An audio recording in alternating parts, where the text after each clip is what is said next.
Halo sobat pencinta Donghua, kali ini kita akan melanjutkan cerita Battle Through the Heavens Benua Kaisar. Cerita dan video ini diambil dari channel Nobarta. Tanpa banyak basa-basi, mari kita simak alur ceritanya. Melanjutkan dari cerita sebelumnya, Xiaoyan, apa Anda pernah bertemu dengan Zenjian di hutan ilusi? Tanya Zenny. Setelah mendengar Zenny bertanya tentang Zenjian, Xiaoyan menghindari tatapan Zenny. Dia ingin membuka mulutnya tetapi tidak berbicara. Ekspresi Xiaoyan membuat hati Zenny sangat ragu. Matanya yang indah dipenuhi kecemasan.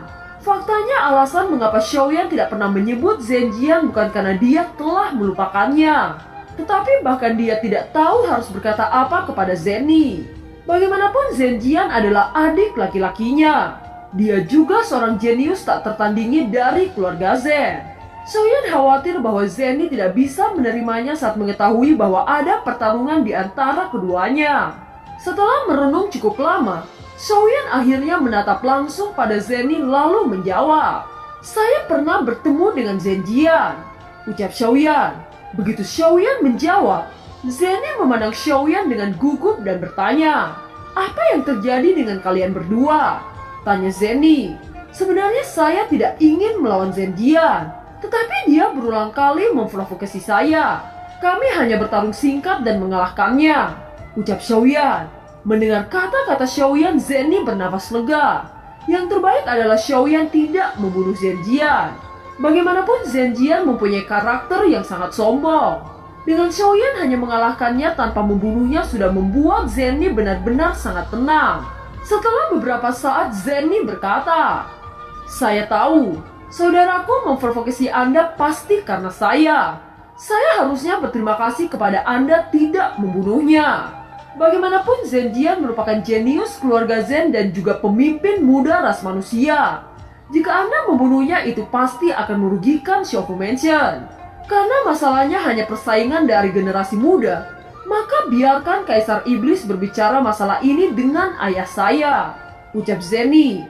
"Menurut saya Zen Zhongfu, patriark keluarga Zen akan menangani masalah ini dengan tenang. Dia adalah patriark keluarga Zen dan pemimpin ras manusia. Saya yakin dia akan mengambil keputusan yang tidak merugikan keluarga Zen dan ras manusia. Selain itu, jika saya menebak dengan benar, Patriark Xiaoyong memiliki hubungan yang dekat dengan Patriark Zen," ucap King Hao. "Ya, orang-orang klan Xiao memang terafiliasi dengan keluarga Zen. Namun lelaki tua itu sangat aneh," ucap Xiao Yao. "Hubungan dekat, orang-orang Xiao telah menghadapi bahaya kepunahan selama 2 kali. Saya belum pernah melihat keluarga Zen membantunya sekalipun. Bahkan leluhur tua itu berhasil menembus Dodi bintang 5 dengan usahanya sendiri," ucap King Mu'er. "Berhenti," teriak King Hao menegur King Mu'er dengan keras. "Nona Zenny, tolong jangan tersinggung. Mu'er memiliki sifat yang impulsif," ucap King Hao. Zenny tersenyum dan berkata, "Bu Mu'er mengatakan semua fakta. Hanya saja sebagai anggota keluarga Zen, saya tidak bisa bicara banyak tentangnya," ucap Zenny. Xiaoyan menghela nafas dan berkata, "Baiklah, saya akan menjelaskan sedikit tentang hubungan keluarga Xiao dengan keluarga Zen kepada Anda semua. Keluarga Xiao bisa dikatakan cabang dari keluarga Zen, tetapi semua anggota klan Xiao tidak mengetahui ini kecuali para penatua. Ketika orang tua ini pertama kali tiba di daratan Dodi, Patriark Zen Zhongfu datang menemui saya dan bertanya apakah saya ingin pergi ke Dizhou untuk membangun keluarga yang berafiliasi dengan keluarga Zen. Saat itu hati saya sangat bersemangat untuk membantu orang-orang Xiao mendirikan pijakan di Dizhou. Patriark Zen Zhongfu secara khusus memanggil seseorang Dodi bintang 4 untuk pergi ke Dizhou bersama kami. Bahkan membiarkan Dodi bintang 4 mengubah namanya menjadi keluarga Xiao. Oleh karenanya keluarga Zen sangat membantu dalam mendirikan keluarga Xiao di Dizhou. Saya sangat berterima kasih kepada Patriark Zen Zhongfu," ucap Xiao Yao. Setelah mengatakan itu, mata Xiao Yao penuh rasa terima kasih kepada ayah Zenny. Setelah menenangkan emosinya, dia memikirkannya sebelum melanjutkan. "Saya tidak ingin orang luar tahu bahwa kita adalah keluarga yang berafiliasi dengan keluarga Zen. Ini juga keputusan yang saya buat dengan Xiaoli dan Xiaolong. Bukan karena kami ingin menyingkirkan keluarga Zen, tetapi karena kami tidak ingin hidup di bawah perlindungan keluarga Zen selamanya sebagai keluarga terafiliasi. Kami ingin memulai jalan peningkatan diri dan kemakmuran. Sampai di sini saya terus terang mengatakan kepada Patriark Zen bahwa saya ingin membawa orang Shio bangkit dalam kemampuan saya sendiri. Pada saat itu saya dipuji sebagai jenius pertama di Disho, dan saya sangat sombong. Ketika saya pertama kali menerobos ke bintang 4, Patriark Zen mengirim seseorang untuk memberikan sebuah ramuan obat. Tetapi saya menolak. Saya pikir saya memiliki kemampuan untuk menerobos ke bintang 5 sendiri. Namun saya mengalami kesulitan untuk terus meningkatkan terobosan. Tepat ketika saya membuat persiapan terakhir untuk Dodi bintang 5, saya tidak sengaja kehilangan tanda pemakan jiwa dari keluarga iblis.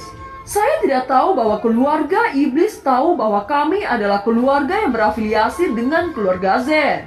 Itu murni kebetulan untuk sengaja menargetkan saya. Singkatnya, jalan saya untuk perbaikan diri sangat rusak. Anda semua tahu hal selanjutnya yang terjadi. Oleh karena itu tidak ada yang salah dengan keluarga Zen, ucap Xiaoyao. Setelah mendapatkan penjelasan dari Xiaoyao, semua orang telah sepenuhnya memahami hubungan antara keluarga Shio dan keluarga Zen, dan memiliki beberapa pemahaman tentang sikap keluarga Zen terhadap keluarga Shio. Tiba-tiba King Hao menoleh ke Zenny dan bertanya, "Nona Zenny, ada yang perlu saya ketahui dari Anda. Meskipun selama bertahun-tahun hubungan ayahmu dengan Zen Bufan tidak begitu harmonis dan kamu sedikit terpisah secara emosional, tetapi Xiaofu Mansion memiliki hubungan yang signifikan dengan persatuan Sangmeng dan Nona Zenny. Aku tidak percaya dia tidak mengikuti Xiaofu Mansion. Yang perlu saya ketahui adalah berapa banyak yang dia ketahui tentang Xiaofu. Dengan kata lain, apakah Zen Bufan dan Anda mengungkapkan kisah Xiaofu Mansion kepada ayah Anda?" tanya King Hao. Ketika King Hao berbicara tentang kesenjangan emosional antara dia dan ayahnya, tampilan Zenny sedikit redup. Tetapi ketika King Hao bertanya apakah dia telah mengungkapkan kisah dalam Xiaofu kepada ayahnya, dengan sentuhan merah dia tenang mengangguk dan berkata, "Saya memberitahu kehebatan Xiaoyan dan perkembangan Xiaofu Mansion kepada paman saya Zen Bufan. Dengan harapan paman saya akan memberitahu kepada ayah saya bahwa Xiaoyan layak untuk diperhitungkan." Ayah saya terkejut. Dia pikir saya bergabung ke Xiaofu Mansion hanya untuk uang. Begitu juga paman saya berpikir seperti itu, ucap Zenny. Semua orang terkejut bagaimana Zenny melakukan ini agar ayahnya mengenali Xiaoyan. Satu demi satu memberikan pandangan yang berarti pada Xiaoyan. Xiaoyan tersentuh di hatinya untuk niat baik Zenny. Tetapi pikiran ayahnya membuat semua upaya Zenny sia-sia. Zenny memandang Xiaoyan dengan senyum meyakinkan. Setelah itu menoleh ke King Hao dengan gugup saat bertanya, "Kaisar Iblis, Anda tahu hal yang perlu Anda ketahui. Jadi keputusan apa yang akan Anda buat?" ucap Zenny. "Niat Nona Zenny benar-benar baik. Jika aku adalah ayahmu, aku tidak hanya tidak akan melakukan tindakan untuk mengembangkan Xiaofu Mansion. Berdasarkan kecerdasan Anda, pemahaman Anda tentang ayah Anda seharusnya lebih baik dari saya. Ini adalah tugas Anda untuk memberikan dorongan kepada Anda tentang Xiaoyan," ucap King Hao tersenyum. Wajah Zenny memerah malu saat mendengar dorongan ini. Dia menundukkan kepalanya dan tidak berani menatap langsung ke King Hao. Setelah melirik Xiaoyan, dia menenangkan perasaannya dan mengangkat kepalanya dengan pelan. "Kaisar Iblis, jangan mengolok-olok Zenny," ucap Zenny. "Ya, wanita yang sedang jatuh cinta memang benar-benar bodoh," ucap King Hao menghela nafas. Setelah itu dia berkata lagi, "Keluarga Shio adalah keluarga yang berafiliasi dengan keluarga Zen. Dan sekarang jenius tak tertandingi telah muncul dalam keluarga Shio. Jenius tak tertandingi ini lebih baik dan lebih menyebalkan daripada Zenjian. Meskipun jenius tak tertandingi ini tidak memiliki nama keluarga Zen, bagaimanapun juga itu milik keluarga Zen. Dengan kata lain, setelah Xiaoyan mengalahkan Zenjian, itu berarti sama halnya dengan menghapus kejeniusan Zenjian dalam keluarga Zen," ucap King Hao. "Ya, orang-orang Shio adalah keluarga yang berafiliasi dengan keluarga Zen. Maka Xiaoyan akan menjadi jenius tak tertandingi dari keluarga Zen. Mengapa saya tidak memperhitungkan ini?" ucap Zenny. Karena tidak ada tindakan balasan yang datang ke Xiaofu Mansion, Sepertinya ayahmu menunjukkan dukungannya kepada orang-orang Xiao. Oleh karena itu tidak peduli seberapa rendah status orang-orang Xiao di mata keluarga Zen, dia akan memberikan perhatian khusus kepada orang-orang Xiao untuk menarik orang-orang Xiao. Dia pasti akan memberikan bantuan paling banyak selama pengembangan orang-orang Xiao. Ucap King Hao. Semua orang sangat gembira, dan King Mu'er melompat dengan kegembiraan. Saudaraku, kira-kira dukungan apa yang akan diberikan keluarga Zen kepada orang-orang Xiao? Tanya King Mu'er. King Hao tertawa dengan marah. Bagaimana saya bisa tahu ini? Namun seharusnya itu yang paling dibutuhkan orang Xiao. Ucap King Hao. Zenny yang terbebas dari kekhawatiran pulih dari kepandaiannya. Matanya bersinar saat berkata, apakah wilayah dan mungkinkah barang yang bagus? Ucap Zenny. Li Xiaolang bersuka cita, dia berkata, hahaha, hal-hal buruk telah berubah menjadi hal-hal yang baik. Dengan cara ini kebangkitan orang-orang Xiao akan lebih cepat. Ucap Li Xiaolang. Meskipun kebangkitan Xiaofu Mansion tidak bergantung pada keluarga Zen, tetapi orang-orang klan Xiao memiliki sejarah dengan keluarga Zen. Oleh karena itu kita menerima penawaran keluarga Zen. Tetapi saya mempunyai syarat. Saya harap keluarga Zen memberi kebebasan kepada orang-orang klan Xiao. Ini satu-satunya permintaan saya. Ucap Xiaoyan. King Hao mengangguk dan berkata, saya setuju. Jika orang-orang klan Xiao ingin bangkit, mereka tidak boleh dikendalikan oleh orang lain. Hanya dengan mempertahankan kehendak mereka sendiri, mereka bisa benar-benar kuat. Saudaraku, aku mendukungmu. Ucap King Hao. Setelah semua diputuskan, tiba-tiba King Hao menoleh ke Xiaoyan saat berkata lagi, saudaraku, sudah waktunya bagi saya untuk meninggalkan Xiaofu Mansion. Saya akan pindah ke Istana Iblis. Ucap King Hao. Itu berarti saudara King sudah diakui oleh kebanyakan klan Iblis. Keinginan saudara King untuk menyatukan klan Iblis akan jauh lebih lancar. Selamat kepada kakak laki-laki. Ucap Xiaoyan. King Hao menanggapi dengan senyuman. Saya mungkin membawa King Mu'er untuk membantu saya dalam menangani urusan di Istana Iblis. Ucap King Hao. Mendengar itu King Mu'er sangat cemberut. Sebenarnya dia sangat enggan berpisah dengan Xiaoyan. Melihat ekspresi King Mu'er, Xiaoyan dengan cepat berkata, jika itu diputuskan oleh kakak laki-laki maka saya tidak bisa berbuat apa-apa. Tetapi saya akan membangun lubang cacing. Di masa depan saudara King dan King Mu'er bisa datang ke Xiaofu Mansion tanpa membutuhkan waktu lama. Ucap Xiaoyan. Kegembiraan muncul di wajah King Mu'er. Dengan begitu dia bisa bertemu Xiaoyan setiap kali dia menginginkannya. Pada saat ini Xiaoyan maju perlahan lalu berkata kepada Xiaoyan, bocah, Anda sekarang adalah kepala klan Xiao dan kamu bertanggung jawab atas urusan klan. Tetapi ada beberapa hal yang harus Anda dengarkan dari leluhur ini. Ucap Xiaoyao. King Hao adalah kaisar iblis. Seperti kata pepatah, perkawinan akan menyatukan kedua kekuatan. Ucap Xiaoyao. Xiaoyan langsung terkejut dan dengan cepat berkata, leluhur? Apa yang leluhur bicarakan? Ucap terkejut Xiaoyan. King Hao juga memiliki ekspresi terkejut di wajahnya. Tetapi ini juga langkah yang tepat untuk Xiaoyan. Xiaoyan saat ini tidak bisa menolak. Dia juga tahu pentingnya masalah ini. Jadi dia hanya berkata, saudara King, bagaimana dengan pendapat Anda? Saya tidak ingin memaksa siapapun untuk menikah dengan saya. Ucap Xiaoyan. Baiklah, kita akan mendengarkan pendapat Mu'er. Mu'er, maukah kamu menikah dengan Xiaoyan? Tanya King Hao. Wajah King Mu'er memerah. Tanpa menunda waktu lagi segera dia mengangguk setuju. Melihat ini Xiaoyan tertawa dengan keras lalu berkata, sekarang kedua keluarga benar-benar akan bersatu. Ucap Xiaoyan. Karena semuanya telah diputuskan, maka saya ingin melakukan retret selama beberapa waktu ini. Semakin kekuatan saya meningkat, itu semakin menguntungkan situasi. Ucap Xiaoyan. Mendengar kata-kata Xiaoyan, semua orang mengangguk. Setelah itu Xiaoyan berjalan ke ruang retret. Saat ini yang ada di pikiran Xiaoyan hanya ingin meningkatkan kekuatan. Xiaoyan sadar banyak kekuatan yang mengincar dirinya. Oleh karena itu Xiaoyan ingin sesegera mungkin menembus Dou di bintang 5 puncak. King Hao menatap Xiaoyan yang berangsur-angsur menghilang di dalam aula. Scene berganti di aula Quildan. Di dalam aula Quildan, mutiara api yang tak terhitung jumlahnya menerangi seluruh aula seperti siang hari. Dengan lusinan mutiara api itu mengusir dinginnya malam. Aula ini sangat sunyi. Hanya lelaki parubaya dengan wajah muram yang duduk di atas tahta. Lelaki setengah baya itu berteriak, "Siapa yang bisa memberitahuku?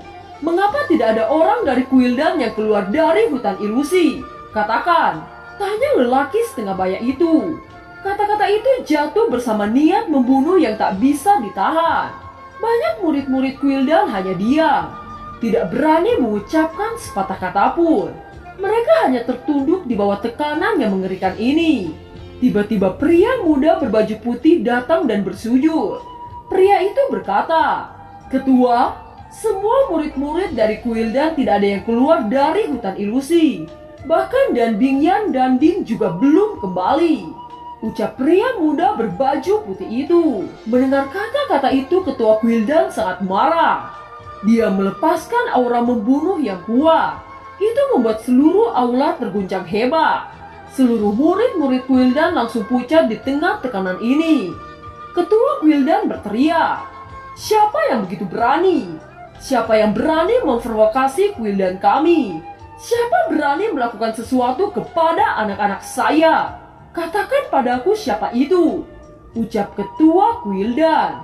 Penatua Quildan yang lebih tua berdiri dan berkata, "Ini merupakan tantangan besar. Siapapun itu, saya tidak berpikir bahwa mereka berani melakukan sesuatu terhadap tuan muda dan nona muda. Ketua istana, tolong beri waktu kepada bawahan untuk menyelidiki siapa di balik semua ini," ucap penatua Quildan. Rasa sakit karena kehilangan membuat ketua Quildan tidak memiliki kesabaran untuk menunggu penyelidikan yang lambat. "Jika tidak secepat mungkin kamu membawakan informasi kepada saya, Anda bisa melupakan untuk bisa hidup," teriak ketua Quildan.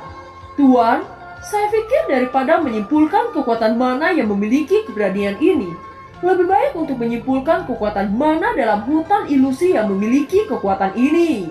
Putra kedua adalah seorang jenius super.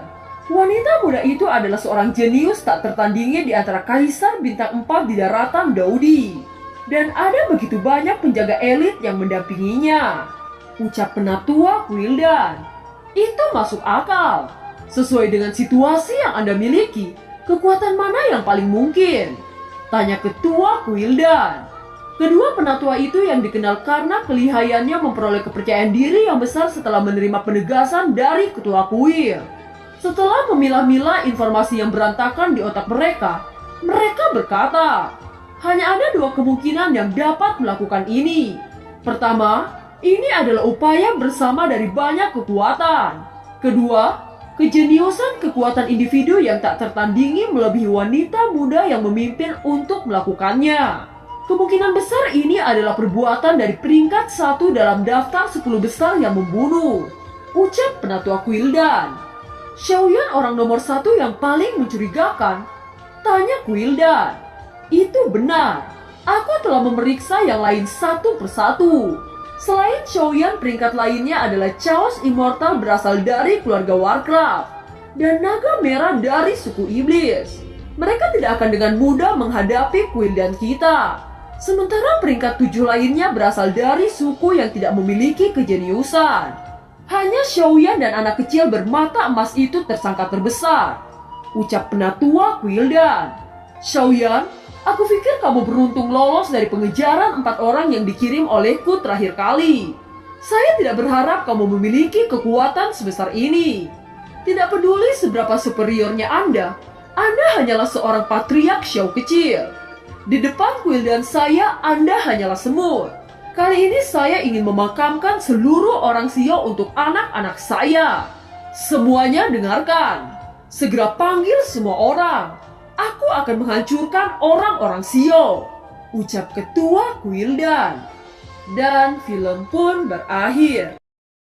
Terima kasih telah menyimak dari awal sampai akhir ya. Sampai jumpa.